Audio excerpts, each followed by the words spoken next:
দীর্ঘ ৫ বছরের আইনি লড়াইয়ে জিতে ঢাকা দক্ষিণ সিটি কর্পোরেশনের মেয়র হতে যাচ্ছেন সাবেক মেয়র সাদেক হোসেন খোকার ছেলে বিএনপি নেতা ইশরাক হোসেন। ভোট কারচুপির অভিযোগে মেয়র পদে শেখ ফজলে নূর তাপসের ফলাফল বাতিল করে ইশরাককে মেয়র ঘোষণা করে রায় দিয়েছে নির্বাচনী ট্রাইব্যুনাল। এই খবরে আনন্দে মেতে ওঠে তার সমর্থক ও বিএনপি নেতাকর্মীরা। দলের সিদ্ধান্ত পেলেই মেয়র হিসেবে শপথ নেবেন বলে জানিয়েছেন ইশরাক হোসেন। আরও জানাচ্ছেন আনান তাসিন রি। দলের নেতাকর্মী ও সমর্থকদের এই উল্লাস বিএনপির নেতা ইশরাক হোসেনের ঢাকা দক্ষিণের মেয়র নির্বাচিত হওয়ার। অনিয়ম, দুর্নীতি ও অগ্রহণযোগ্যতার অভিযোগে ডিএসসিসি নির্বাচন ও ফলাফল বাতিল চেয়ে ২০২০ সালের ৩রা মার্চ মামলা করেছিলেন বিএনপির মেয়র প্রার্থী ইশরাক হোসেন। মামলায় তখনকার প্রধান নির্বাচন commissioner KM Nurul Huda, returning কর্মকর্তা আব্দুল বাতেন ও দক্ষিণ সিটির মেয়র শেখ ফজলে নূর তাপস সহ মোট ৮ জনকে বিবাদী করা হয়। বৃহস্পতিবার ইশরাক হোসেনের পক্ষে রায় দেন আদালত। আদালত আমাদের সকল বক্তব্য শুনেছেন, আমাদের ৬ জন সাক্ষী দিয়েছেন, বাদী সাক্ষী দিয়েছেন এবং এই নির্বাচনে যে একটি ত্রুটিপূর্ণ নির্বাচন ছিল, ইভিএম জালিয়াতি ছিল, ভোট ডাকাতি ছিল এবং সর্বশেষ একতরফাভাবে আমাদের সকল অভিযোগগুলোকে অস্বীকার করে যেভাবে একতরফা রায় দিয়েছে, সেই রায়কে যে আমরা চ্যালেঞ্জ করেছি সেটা আজকে আমরা সন্দেহাতীতভাবে আজকে বিজ্ঞ আদালতে আমরা প্রমাণ করতে পেরেছি। রায়ে সন্তোষ প্রকাশ করে ইশরাক হোসেন বলেন, আদালতের মাধ্যমে ন্যায় বিচার প্রতিষ্ঠিত হয়েছে। জানান মেয়র হিসেবে শপথ নেওয়ার বিষয়ে সিদ্ধান্ত নেবে তার দল। আজকে আমরা ন্যায় বিচার পেয়েছি, এটাই হলো আজকের মূল আমাদের বিষয়। এখানে আমি মেয়র হতে পারবো বা আমি মেয়র পদে শপথ গ্রহণ করব কিনা সেটা সম্পূর্ণ দলীয় বিষয়। সারা বাংলাদেশের কাছে, জাতির কাছে দিন দুপুরে আপনারা দেখেছেন ডাকাতি হয়েছে। গত বছরের ৫ই আগস্ট ছাত্র জনতার গণ অভ্যুত্থানে শেখ হাসিনার সরকারের পতনের পর ঢাকার ২ সিটি কর্পোরেশনের মেয়র পদ থেকে শেখ ফজলে নূর তাপস ও আতিকুল ইসলামকে বহিষ্কার করা হয়। দুর্নীতি ও নিপীড়নের বিরুদ্ধে বাংলাদেশের মানুষ ঐক্যবদ্ধ বলে জানিয়েছেন প্রধান উপদেষ্টা ডক্টর মোহাম্মদ ইউনূস। চীনের হাইনান প্রদেশে বিএফএ সম্মেলনে দেয়া বক্তব্যে তিনি বলেন, তরুণরা দৃঢ় সংকল্পের মাধ্যমে ভবিষ্যৎ পুনর্নির্মাণ করছে। আঞ্চলিক সম্মেলনে প্রধান উপদেষ্টা বলেন, ভূ রাজনৈতিক উত্তেজনা ক্রমশ বাড়ছে, বেড়েই চলেছে ঋণের বোঝা। একই সাথে মানবিক সংকট ও জলবায়ু পরিবর্তন ভয়াবহ রূপ নিচ্ছে। সমৃদ্ধ এশিয়া গড়তে সুস্পষ্ট রোডম্যাপ দেওয়ার আহ্বান জানান ডক্টর মোহাম্মদ ইউনূস। আরও জানাচ্ছেন ইকরামুল হক সায়েম। 4 দিনের রাষ্ট্রীয় সফরে চীনের হাইনান প্রদেশে বোয়াও ফোরাম ফর এশিয়া বিএফএর সম্মেলনে বক্তব্য রাখেন প্রধান উপদেষ্টা ডক্টর মোহাম্মদ ইউনূস। এ সময় বাংলাদেশের পরিবর্তিত প্রেক্ষাপট ও জুলাই আন্দোলনের ঐতিহাসিক ঘটনা উল্লেখ করেন তিনি। তুলে ধরেন সংস্কার কার্যক্রম ও নতুন বাংলাদেশ গড়ার চ্যালেঞ্জ সম্পর্কেও। সব মশার বিরুদ্ধে সুরক্ষা দিতে এলো বসুন্ধরা এক্সট্রিম অ্যারোসল, মশার বিরুদ্ধে এক্সট্রিম সুরক্ষা। The world witnessed a people united against oppression and corruption. Our youth and citizens demonstrated exceptional resolve and strength to redefine the future of Bangladesh. To restore public trust, we have initiated critical reforms.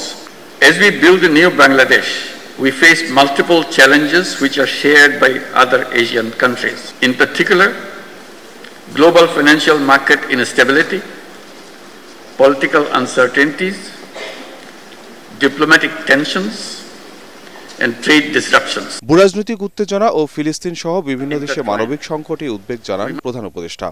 একই সাথে সম্মেলনে জলবায়ুর বিরূপ প্রভাব মোকাবিলায় অনুদান ভিত্তিক অর্থায়ন চায় বাংলাদেশ।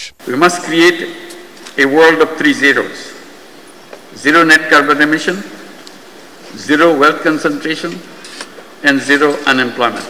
মিয়ানমারের অস্থিতিশীলতাকে আঞ্চলিক হুমকি উল্লেখ করে বাংলাদেশে আশ্রয় নেওয়া রোহিঙ্গাদের নিরাপদে নিজ দেশে প্রত্যাবাসনে এশিয়ার নেতাদের সহযোগিতা চান প্রধান উপদেষ্টা। The protracted crisis in Myanmar threatens regional stability.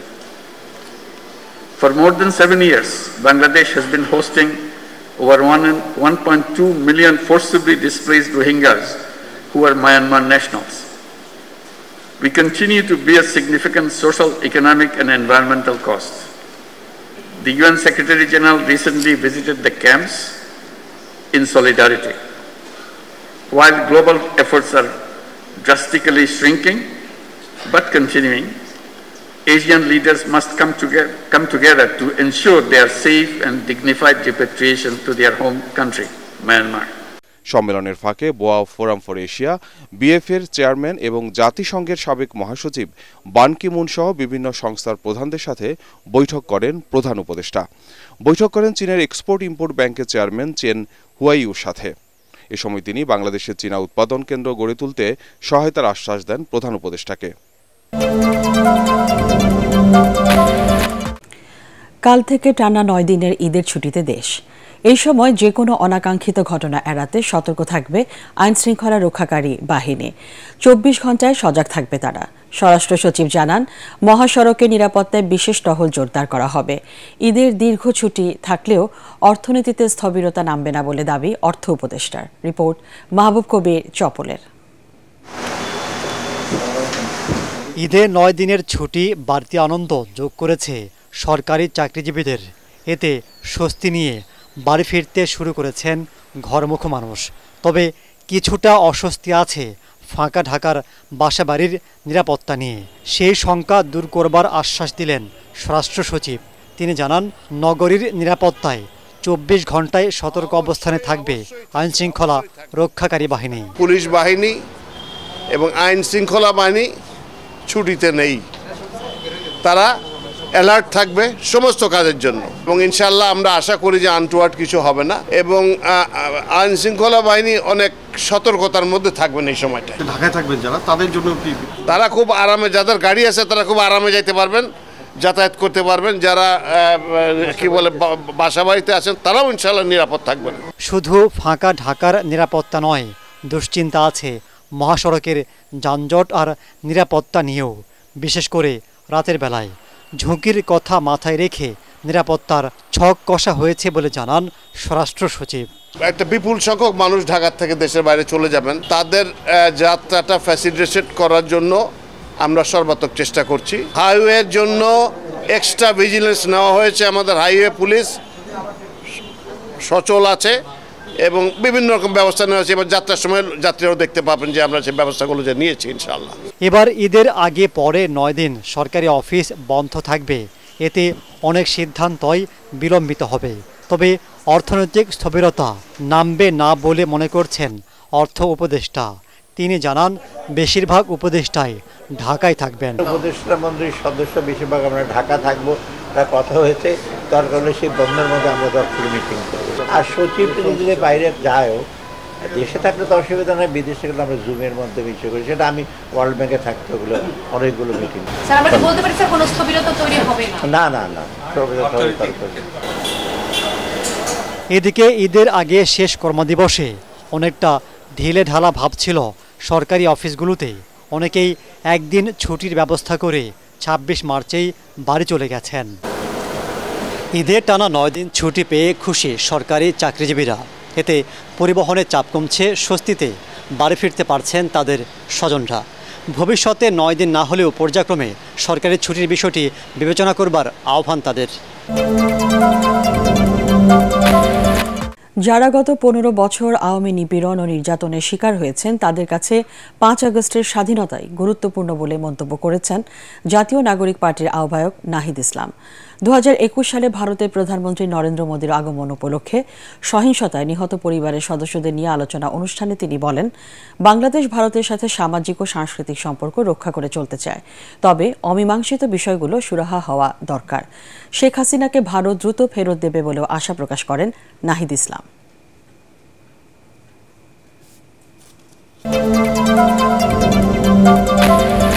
ঈদের আগে শেষ কর্মদিবস হওয়ায় ব্যাংকগুলোতে ছিল গ্রাহকদের উপচে পড়া ভিড়। তবে শুক্র ও শনিবার বিশেষ ব্যবস্থায় সীমিত সময়ের জন্য খোলা থাকবে শিল্পাঞ্চলের কিছু শাখা। সচল থাকবে এটিএম বুথ, অনলাইন ও মোবাইল ব্যাংকিং সেবাও। এদিকে প্রথমবারের মতো টানা 9 দিন ঈদের ছুটি থাকায় ভল্ট ও ব্যাংকগুলোতে বিশেষ নিরাপত্তা ব্যবস্থা জোরদার করা হয়েছে বলে জানিয়েছেন ব্যাংকাররা। শরফুল আলমের রিপোর্ট। শুক্রবার থেকে শুরু হচ্ছে ঈদের ছুটি। টানা বন্ধের কারণে শেষ কর্মদিবসে ভিড় বাড়ে ব্যাংক পাড়ায়। এদিন টাকা জমা দেওয়ার চেয়ে উত্তোলনের হারই বেশি ছিল। নগদ টাকা, প্রবাসী আয়, সঞ্চয়পত্র ভাঙানো, মুনাফা উত্তোলন সহ সব ধরনের ব্যাংকিং কার্যক্রমে ব্যস্ত ছিলেন গ্রাহকরা। এই জন্য ব্যাংকগুলো আগে থেকেই প্রয়োজনীয় প্রস্তুতিও নিয়ে রেখেছে। টাকা পয়সা শর্ট পড়ে গেছে তো এই জন্য একটু লেনদেন করতে আসছিলাম আর কি। আমরা লাইন ধরে অনেকক্ষণ ধরে অপেক্ষা করতেছি, টাকা উঠাতে পারবো এই যেতে আমরা খুশি। নগদ এখন মানুষের যে ডিপোজিটগুলো থাকে সেখান থেকে সেভিংস কারেন্ট সব থেকেই মানুষ নগদ ট্রানজ্যাকশন তুলছে, বিশেষ করে তার সঞ্চয় টাকাটা আছে সেখান থেকে তুলছে, নতুন করে বেতন ভাতা বোনাসগুলো আসছে সেগুলো তুলছে, রেমিটেন্সের টাকা যার যেখান থেকে মানে ফ্লো আসছে সেইভাবে তো মানুষ উইথড্রলটা নিচ্ছে। এবারে প্রথমবারের মতো টানা ছুটিতে যাচ্ছেন কর্মকর্তারা। 9 দিনের বন্ধে ব্যাংকের শাখা বন্ধ থাকবে, তবে সচল থাকবে এটিএম বুথ, মোবাইল ব্যাংকিং সহ সব ধরনের অনলাইন লেনদেন। ব্যাংকগুলো বন্ধের কারণে শাখা থেকে প্রধান কার্যালয় পর্যন্ত আর্থিক প্রতিষ্ঠানগুলোতে অতিরিক্ত নিরাপত্তা ব্যবস্থা জোরদার করেছে ব্যাংক কর্তৃপক্ষ। লম্বা সময়টাতে যাতে ওখানে নিরাপত্তা ব্যবস্থা পর্যাপ্ত থাকে, যারা নিরাপত্তা কর্মীরা আছে তারা থাকে। আপনি জানেন আমাদের ব্রাঞ্চ পর্যায়ে ম্যানেজার, সেকেন্ড অফিসার এবং ক্যাশিয়ার এই 3 জন চাবি হোল্ড করে। তো আমরা নির্দেশনা দিয়েছি 3 জনের মধ্যে একসাথে যেন কেউ মানে কর্মস্থল ত্যাগ না করে। নিকটস্থ থানায় কথা বলা আছে, তাদের মানে আমাদের ব্যাংকের মানে কি পজিশন কি অবস্থা আছে বলা আছে, এবং ব্রাঞ্চগুলোকে নির্দেশনা দেওয়া হয়েছে তাদের যেন ক্যাশ মানিটা যতটা সম্ভব কম রাখে। এদিকে শিল্পাঞ্চলগুলোতে শুক্রবার ও শনিবার সীমিত পরিসরে লেনদেন হবে। ছুটি শেষে ব্যাংক খুলবে 6 এপ্রিল।